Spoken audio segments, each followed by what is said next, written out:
I'm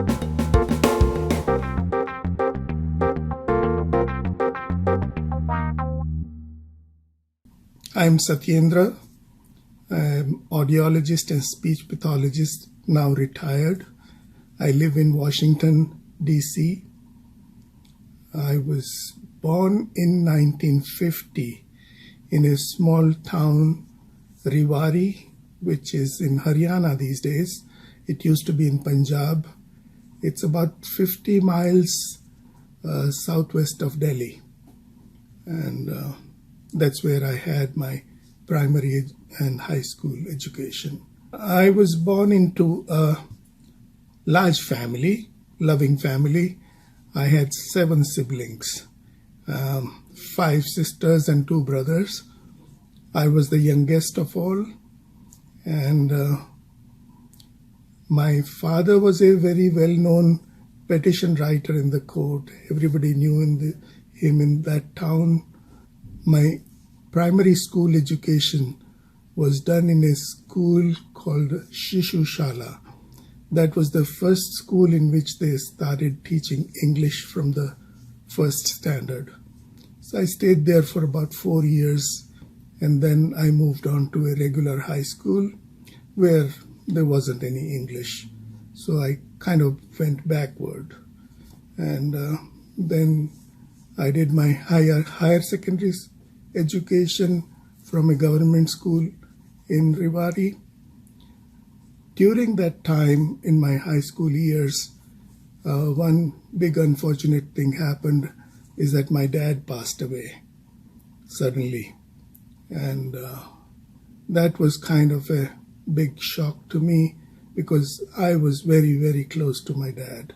I used to spend a lot of time with him, going out every evening with him.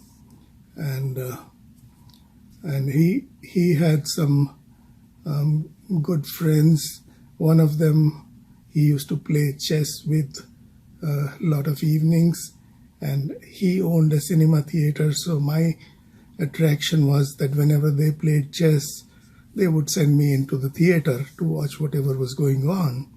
So that was a lot of watching movies while I was a child. But then later on, he recognized that that wasn't a good influence, so he stopped playing chess. And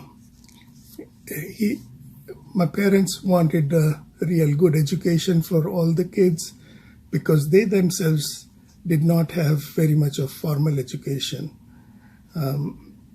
My father actually lost his father, like my grandfather, when he was only 5-6 years old.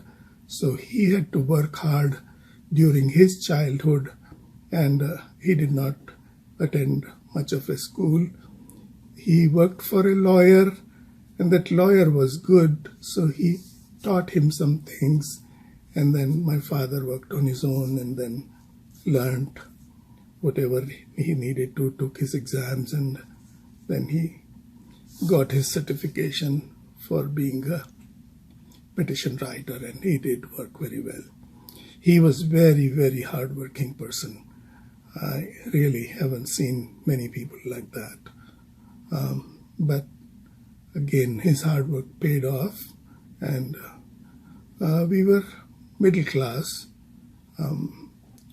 in terms of financial capabilities. But after my father's death, things kind of fell apart for me mentally, and it took some time,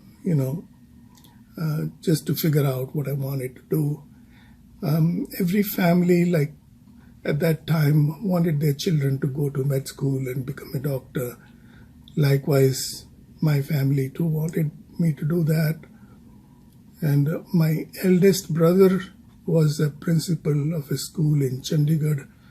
So I went to Chandigarh and joined DAV college for my pre-medical. And that's where I did my pre-medical from. After that, even though I got a first class, first division, and until that time it used to be considered pretty good to get a first division in pre-medical, which would have been enough in most cases to get into a medical college. But unfortunately for me, it wasn't good enough, and after making several attempts at trying to get into a medical school, I could not succeed.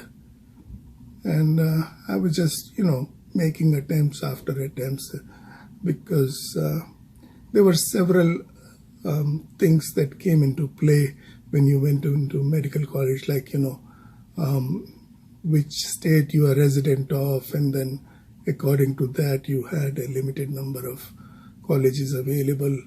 There were some colleges where you had to compete and get selected, but none of them really worked for me.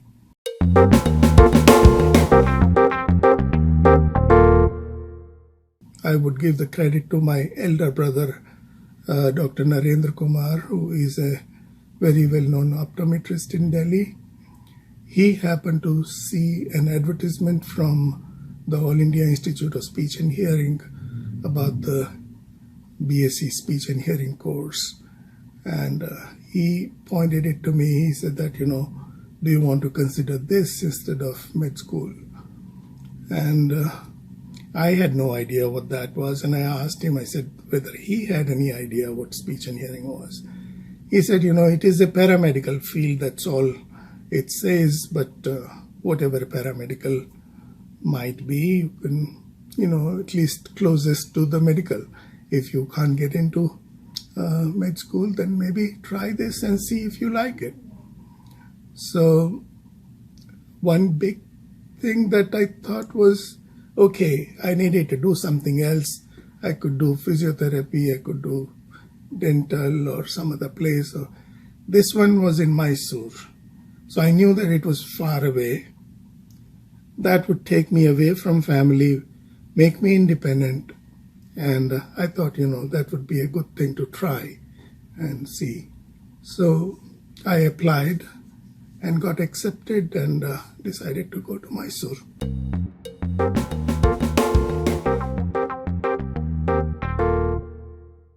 It was 1969. I was the third batch of BSc students in AYJNIHH, Mysore. So I remember the first day that I went there. It was Centenary Hall in Maharaja's College. And probably the first person I met was Satyendra Kumar, who was my senior in BSc. And the first thing that he asked me was whether I had tiffin. And I was not familiar with that language, what tiffin meant. So I thought he was trying to rag me, and I just said yes. And then after some time I said, I'm hungry, I want to eat something. And he said, I asked you, you said that you had tiffin. I said, oh, I didn't realize that meant food. So we went to a canteen and had our food and all that.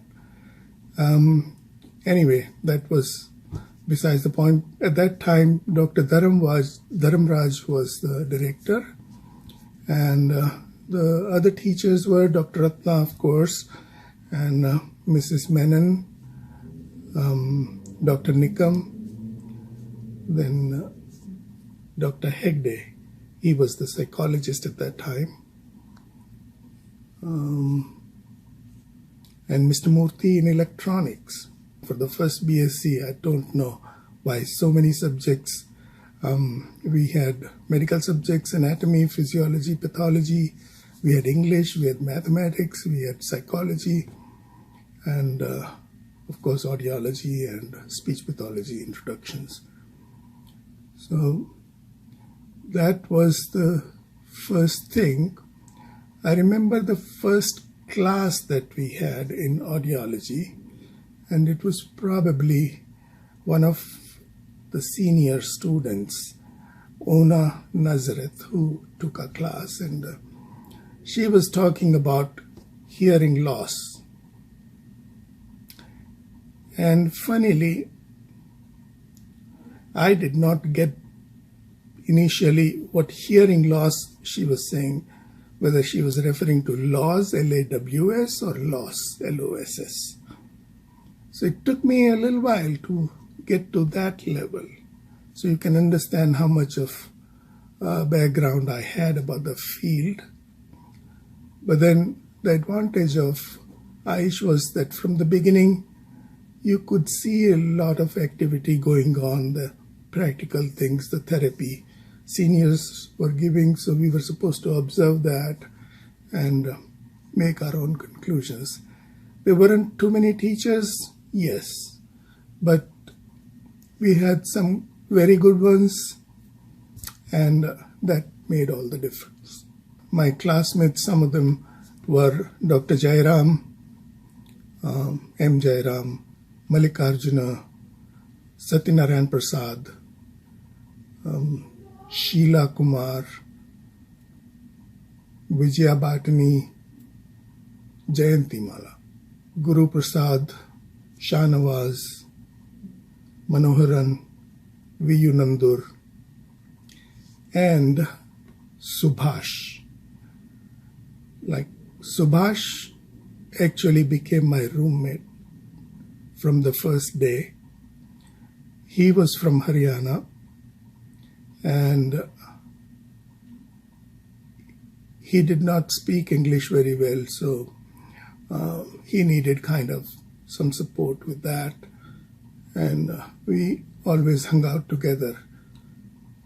At the end of the first year, actually, there was some student trouble in the area, and we both used to stay in Maharaja's College hostel, and they had to close down the hostel. The police came inside and beat up some students, and it was a chaos. So then they closed down the hostel and everything, and we decided to go home. So we came back to Delhi, and he went to his native place, which was beyond Delhi. And but while we were traveling, actually, even when we started from Mysore, he was running high fever. He was running fever, and we went and saw a doctor. He gave some pills, and he still had fever when we reached here to Delhi. But after he went back home, he used to stay with his brother-in-law. It seems his condition deteriorated. He was admitted to a hospital, and later he died. And it was discovered that he had malaria, which became bad. So that was very, very unfortunate that I lost a classmate and my roommate and a great friend in my first year at AYJNIHH. So I think after that, Manoharan became my roommate. Actually, my stay in Mysore was so nice that I really enjoyed everything about it. Except initially, I hated the food. I was not used to it. And though, of course, I could always eat idli and dosa, vada, idli.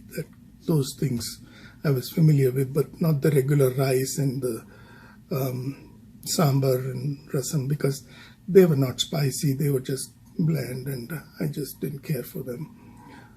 So probably for months I just ate dosa, idli, and vada.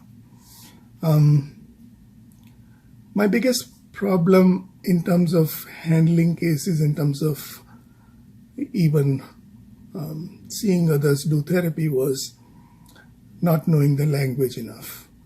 I knew Hindi, I knew English, but other than that, there wasn't. Oh, I knew Punjabi. Then Kannada was something that I didn't know. In fact, when I left Delhi for Mysore, which was almost a 3-day journey by train, the languages and the states changed so frequently, I lost a touch of where we were and what we were doing, and I could only hear at the station, copy, copy, copy, and okay. Now, it's a different place because it sounds different. No idea about what languages were. So it was a big change. And in the hostel also, the staff, they were not very familiar with Hindi or English, so we had difficulty communication wise, and that happened with the therapy part also. We did start learning some Kannada. Some of our friends were very helpful in doing that. Mallikarjun especially was positive, even though a lot of times they would make fun of us because we would have really big problem in using some of the expressions. One thing I remember about my hostel life in Canada was when the server would come and ask us whether we want something, he would say palya beka, and the answer would be beku, and instead of that I would say beka, because in Hindi, do you want it? Yes. You want it also is the same. Yes, want. So he would look at me and then, beka? I would say beka. And then he would give up, and then, anyway, when Dr. Bharat was coming to the class, some people used to be afraid, and so they wanted a notice before that, and I would say, Bharat Bantu. And I know that was very inappropriate way of calling a professor, but that's how it was, my lack of understanding. But Dr. Ratna encouraged us to learn the language, learned to read, write, and speak. Not very good, but good enough to be able to manage. Another thing that I did was I saw that there were some children who would speak in Urdu in Mysore. So that was a good opportunity because Urdu is like Hindi. So, okay, there was a lot of difference in dialect, but I could understand them. So hopefully they would understand me, and their parents would understand me, and they would understand that way. So I bought some primers of alphabets, and I learned Urdu reading, writing as well, so that I could teach them that. So now I had some more languages that I could work with. There were a few children who knew English, so I could use them for therapy, and then I could use those Urdu speaking and some Kannada. So that way it went well, and there was a clinic in the hospital, KR hospital, that we used to go to in the afternoons. There, the Urdu-speaking children used to come most because it was close to the town and that's where they lived. So I started going there in the afternoon, and I used to give therapy there. I don't remember whether it was second year or third year or whatever, but I remember having gone to that clinic a lot.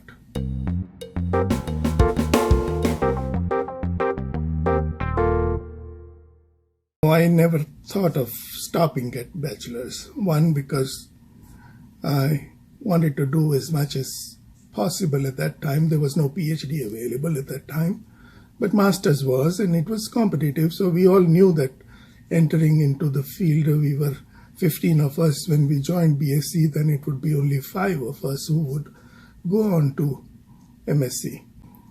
And we had to work hard. I was good in BSc and MSc.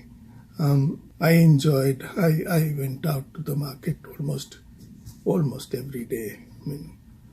And I used to eat out a lot because I didn't care too much about the hostel food. So had lots of good friends, very good friends, and used to go for a lot of movies, almost all movies. Yeah, whatever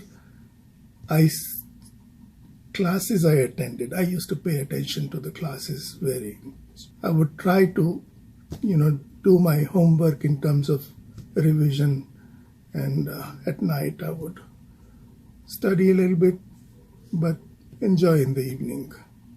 Yeah, I had some very good friends initially, like Subhash was there. Manoharan had some of his other friends also, so he would spend some time with them. But then, I don't know if you know Professor Ron Parker.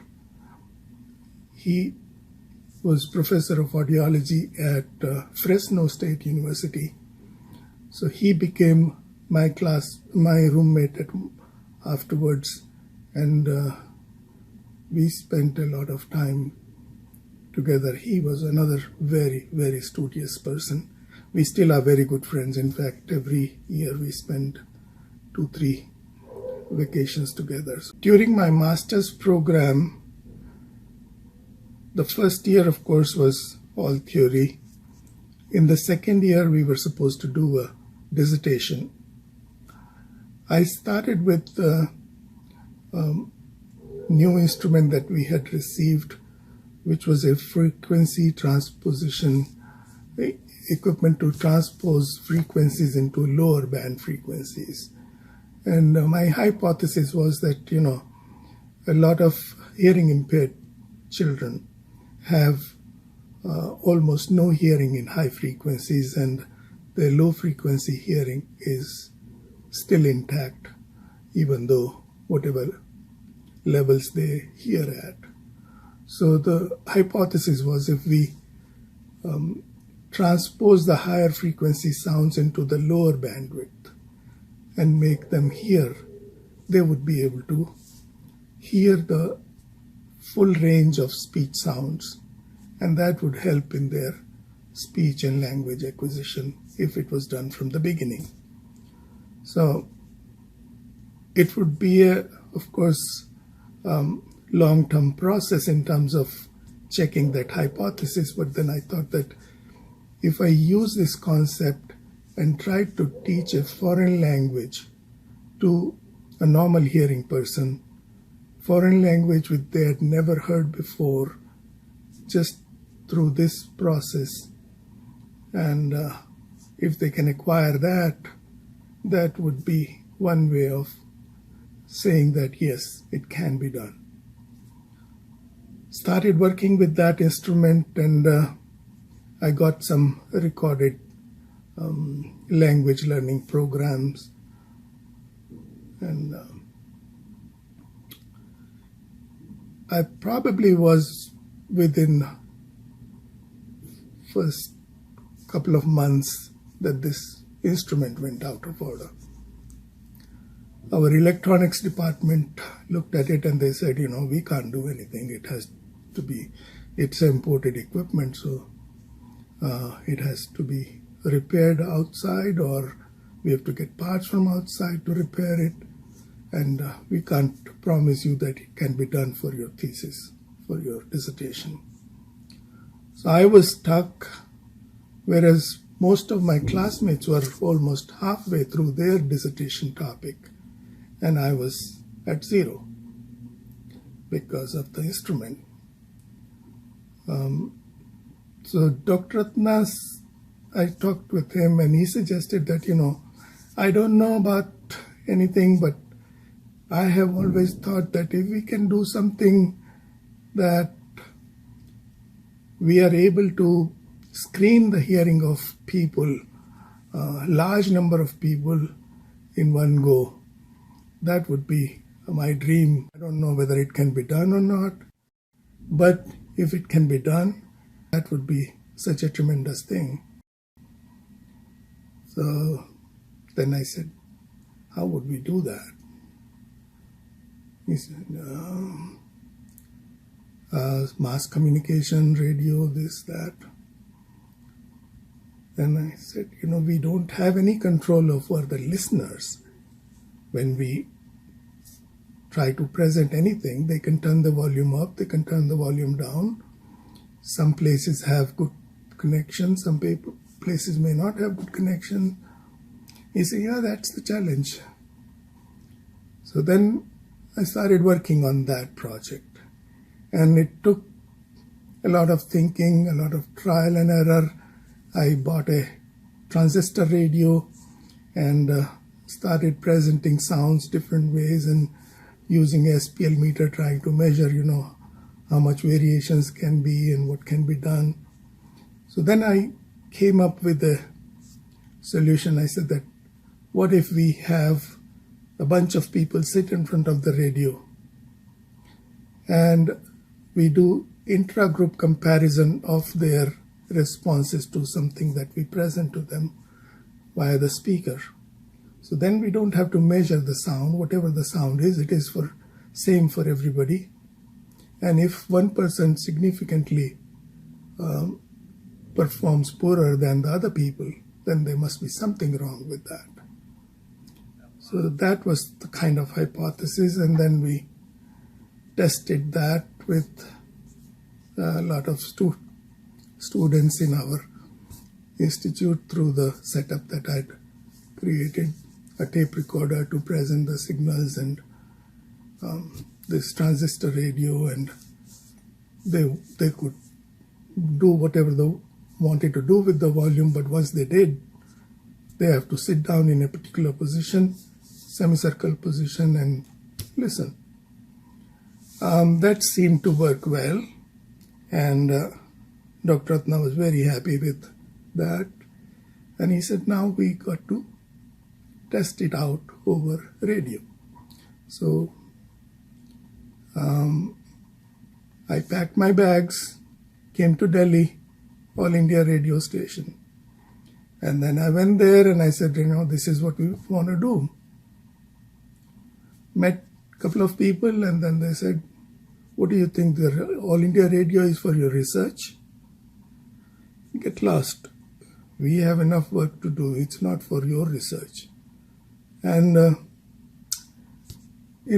I had no clout, nobody to push things. So I came back. I said, okay, can't do. And we'll do it whichever way in our simulated setup in the institute and present things. Then Dr. Ratna said, let me take a chance. And then he said, I will write a letter to All India Radio Bangalore. And with his letter, he wrote one line which was particularly striking. I think that probably made a big difference. That the AIR Bangalore will get the credit for being a pioneer in this field if this becomes successful. So immediately we got a response and they said, yeah, when do you want to come? So our whole class was going for an educational trip. And I talked to Dr. Ratna and he said, forget about educational trip, go to Bangalore and do this, because this is going to take some time doing it. So came to Bangalore, met the program director, and he said, yeah, we can do it. Whenever you want, whenever you're ready, we will do it. So then I brought my equipment, audiometer, and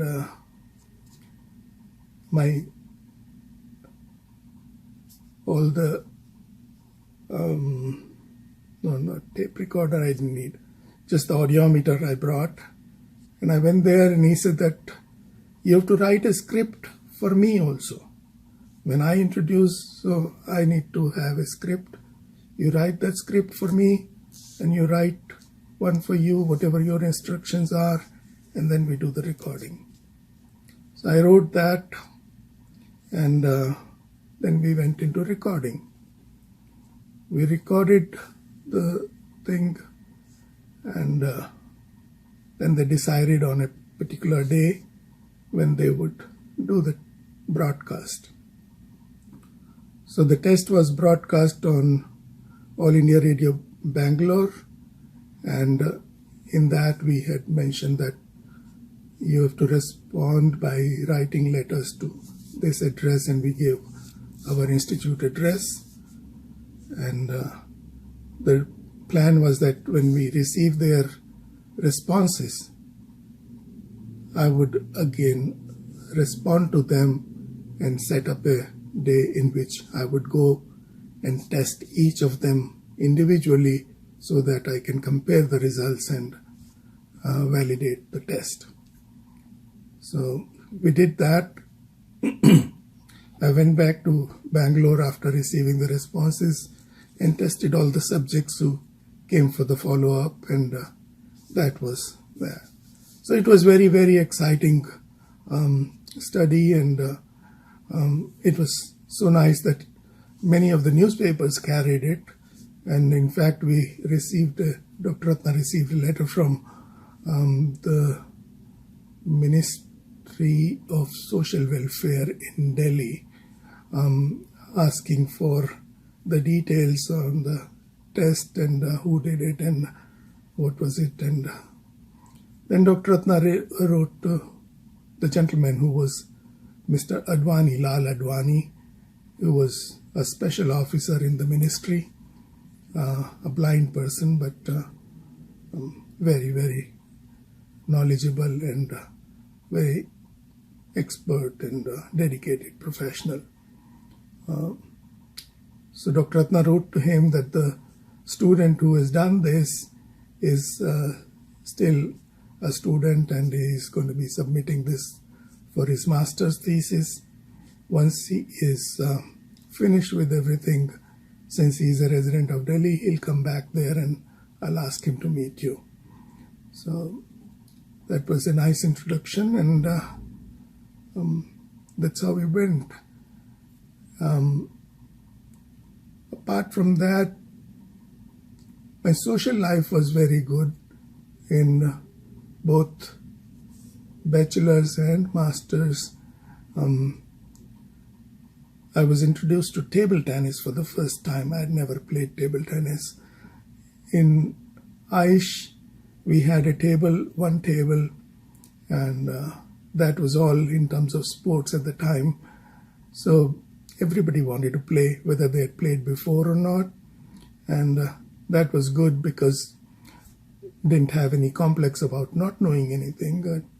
We started playing and then eventually played well. Later on, when I think I was in MSc, I became sports secretary also. I played cricket, I played ball badminton, and of course table tennis. That was the most favorite game for everybody because you could play it during your lunch break. Very frequent visitor to Bangalore just for eating, because Mysore didn't have much of choices in terms of North Indian food, and we missed that, so we would go to Bangalore.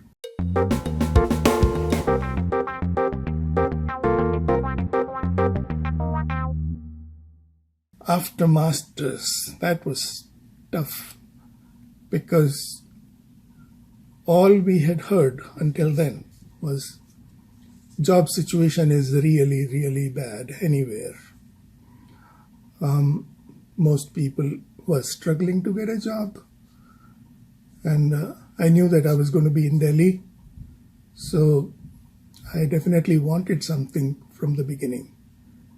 I finished my master's and went back to Delhi. I reached Delhi on 24th of June, 74. My brother used to work in Gangaram Hospital as an optometrist. And there was an ENT department next to his eye department. So he suggested, why not I go with him and meet the ENT specialist. So I went there. I met the ENT specialist at that time, Dr. Sindhu, and he was very excited to meet, and he said, yeah, I would be very happy that if you work here, but there was no job. I said, okay. I said, how about I work honorary? He said, yeah, from tomorrow. So I started working from 27th of June as an honorary audiologist and speech pathologist. I started 3 days a week because there were 3 specialists and I wanted to give each of them 1 day. so that, I got introduced to everybody. And I thought, that way it was good for me getting some experience in the field. It was good for the public being aware of something is there available. I was the first person to practice audiology, speech pathology in private practice in Delhi. So there wasn't much of awareness anywhere, and I wanted that to build up gradually while I worked free. So that's where I started, and then one of the doctors there, Dr. K.D. Gupta, he used to go to Hamdard Research Clinic and Nursing Home.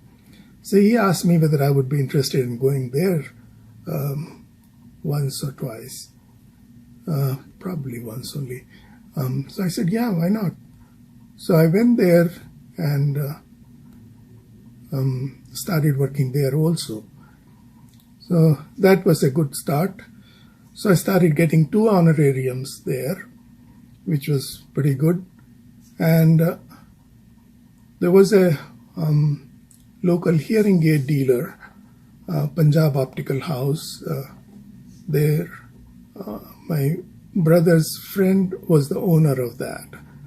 And he suggested that I could work there, sit there and practice from there. His interest was that I would help him sell hearing aids. And I said, yeah, that would be good. So hearing aids, he offered me that, if you take care of the hearing aid thing, each hearing aid that you dispense, I will give you some money. So that was one incentive, but there wasn't too much of hearing aid sales, so there would be days that I would have nothing coming. He used to get a lot of people come back for hearing aid repair work, which he used to get done from somebody outside who used to repair hearing aids. And during our education, BSc or MSc, we were not or we didn't become familiar with any hearing aid repair part. Hearing aid checking, yes. When we would do therapy, we would check whether the hearing aid is functioning or not. But beyond that, not if anything was wrong with the hearing aid, how to fix that. So I thought, why not I try that? And the reason I wanted to get into that was a little bit of a background that my brother-in-law had a radio factory, and I used to spend some time sitting there just because I was curious about electronics, and that interested me. So I used to make sometimes a transformer for my experimental work in building kits and things like that. So then I thought, okay, I'll start looking at the hearing aids. So I started opening up hearing aids, and then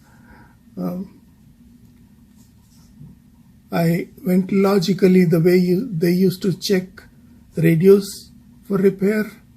The same kind of philosophy I applied for hearing aids. Only difference was in the radio, the signal came from the antenna.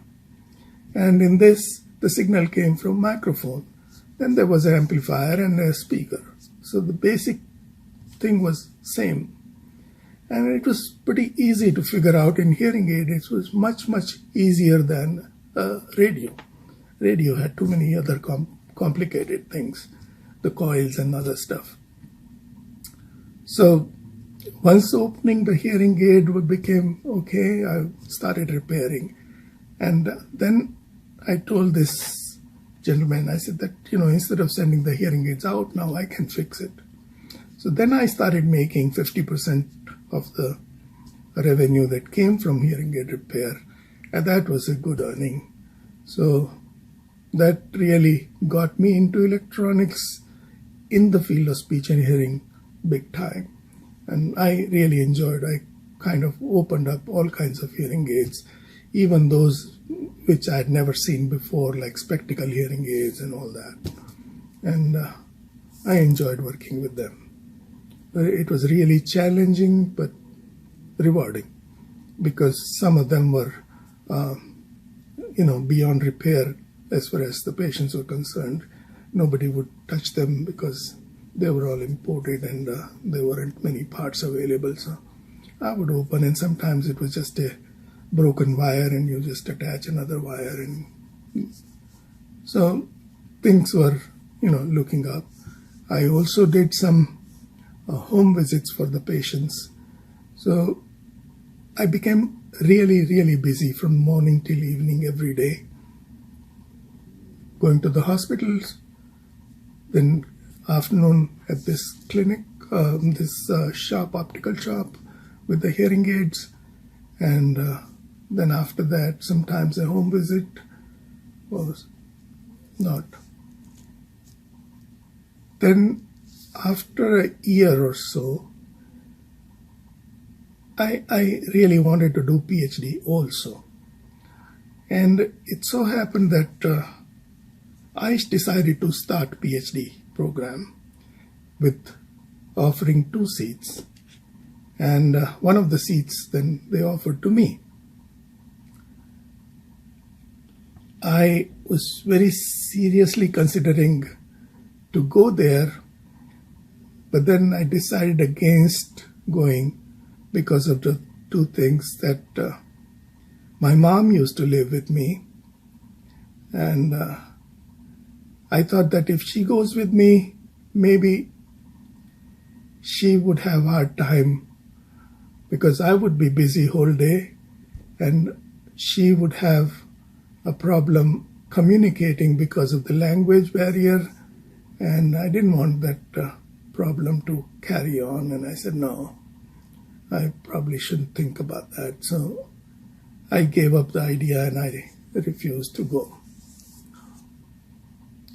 Then I decided that, if I try to do it in Delhi, I would have to opt for another field. And even though we had so much of psychology in our BSc and MSc courses, that wasn't enough to get into a PhD psychology program. So I contacted the University of Delhi, and they said that you need to have a MA psychology in order to get into a PhD program. So I signed up for the MA psychology program. In the evening, they had an evening college, and I signed up for that and started attending those classes, only on paper, in the sense that I would sometimes go once a week, sometimes once in 15 days. I wouldn't attend many classes, but I'd made enough friends to make sure that I would be able to take exams. Somebody would certify that, yes, I attended classes. The professors were good enough, they said, okay, you know the subject, we know, but we'll let you do it this way. So even the practicals and everything I did. So I did 2 semesters, first semester, second semester, and I passed all my exams.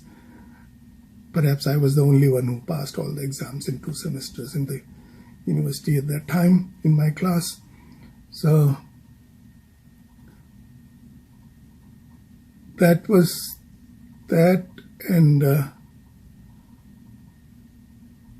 towards the end of that, I think it was 1976 sometime, that a post was advertised by UPSC for a speech therapist at Satyendra Hospital.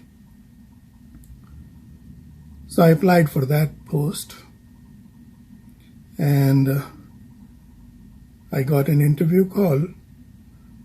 So did several of other colleagues from AYJNIHH.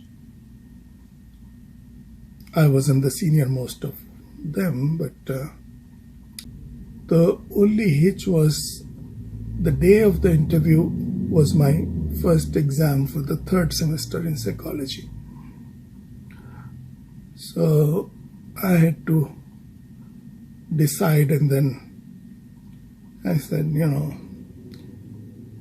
maybe I should take this because this is a good post. It was a gazetted post and good salary. So I did not go to the university and instead went for the interview. Luckily, I got selected. Not only got selected, they offered me 2 additional increments. I didn't ask for them, but they said that we decided that, you may not join unless we make it more lucrative, so we gave you. So that was the beginning of my government job, and I joined Satyendra Hospital Plastic Surgery Department. So that was a unique place to join as a speech pathologist, speech therapist. They had an excellent cleft lip and palate program. That was the justification for the speech therapist for that department. The hospital did have a ENT department, but they did not have a audiologist or speech pathologist there. They had an audiometrician, local person doing that, and but no audiologist, and they didn't have any post available other than that. So this was a large hospital setting, and the department was one of the best in the hospital, all air conditioned, and in that time having an air conditioned completely department was really a big thing. So Dr. J.L. Gupta was the head of the department, and he gave me a lot of other responsibilities other than speech therapy. I was made officer in charge of OPD, officer in charge of burns operation theater, officer in charge of plastic surgery operation theater, officer in charge of library and photography section, and statistics, and it was a lot of additional duties. So he basically got an officer for managing lots of things. He said, you do your speech therapy, but these are the additional things you want to do. But he was otherwise a nice person, fond of me, gave me a lot of flexibility in the way I organize things. And I learned quite a bit from there. I worked in that hospital from 1977 to 1980. During that time, I was once interviewed for a radio program about speech problems in general. I don't remember what the exact program was, but somebody came over and wanted to get information on that. And the other significant thing that would have happened was that I was invited to AYJNIHH to conduct an exam. Dr. Nagaraj was one, I was one, we went from Delhi. So that happened sometime in 76 or 77. Then towards the end, 79 or so, there was a post of audiologist that came up in All India Institute of Medical Sciences. And audiology was the field of my choice, and All India Institute of Medical Sciences also was something that I wanted to be at, because they had a full-fledged rehabilitation unit in audiology and speech pathology. So I applied for that, and at that time Dr. Shiv Shankar was working as ad hoc appointment, I think, on that, after Dr. Nagaraja left for Mysore. So then I was selected for that job, and I joined in 1980 as audiologist in All India Institute of Medical Sciences. During my work at the All India Institute of Medical Sciences, I worked under Dr. S.K. Kakkar, an ENT specialist, one of the nicest person in ENT and a very accomplished ear surgeon, especially stapedectomy. Very, very soft-spoken and nice person. He gave a lot of encouragement and free hand to do a lot of things. So that was nice change from previous environment where the work in the field wasn't that very important as it became here. So I started taking care of audiology, diagnostic work, hearing aid dispensing, hearing aid follow-up. There were lots of hearing aid cases who had been issued Danish hearing aids free of cost.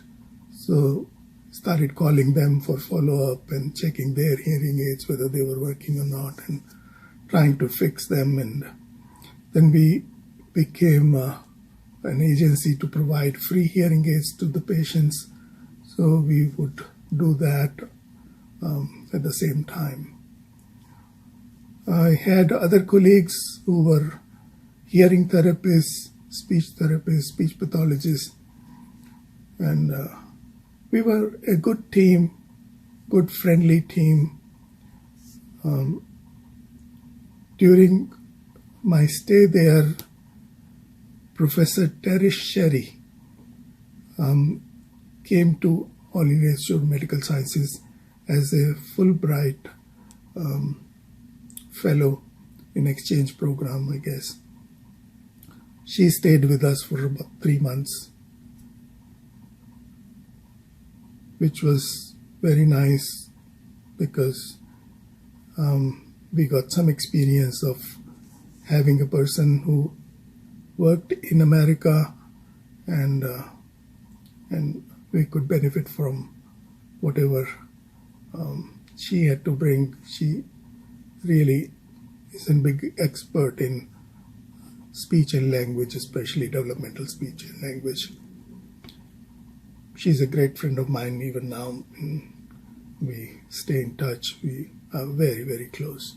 But yes, her coming was good in terms of bringing some order to whatever we were doing in terms of therapy, in terms of documentation, in terms of testing.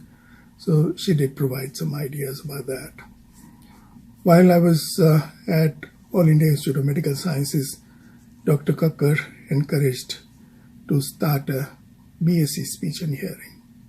So I worked on that, and we eventually got a BSc Speech and Hearing course started at All India Institute of Medical Sciences. And I was the coordinator for the course. We had basically the syllabus on the lines of Mysore, but we cut down on psychology a little bit. That was our experience, that in Mysore BSc Speech and Hearing, our psychology input was a little too much, and that needed to be trimmed down a little bit, and audiology and speech needed to be enhanced. So we did that. I submitted a project called SAFA, Selective Audio Frequency Amplification, yes, which was basically providing different amount of gain for different frequencies, which would be matched to the person's hearing levels. So that project was approved, which was through a US collaboration, and we were very happy to do that. But in the meantime, Dr. Ratna had moved to AYJNIHH, National Institute for the Hearing Handicapped, Bombay. And during my stay in Delhi, Dr. Ratna, whenever used to come, when Nagaraj was there, then he used to sometimes stay with Nagaraj, Dr. Nagaraj, and sometimes stay at my place. So we were getting very close during that.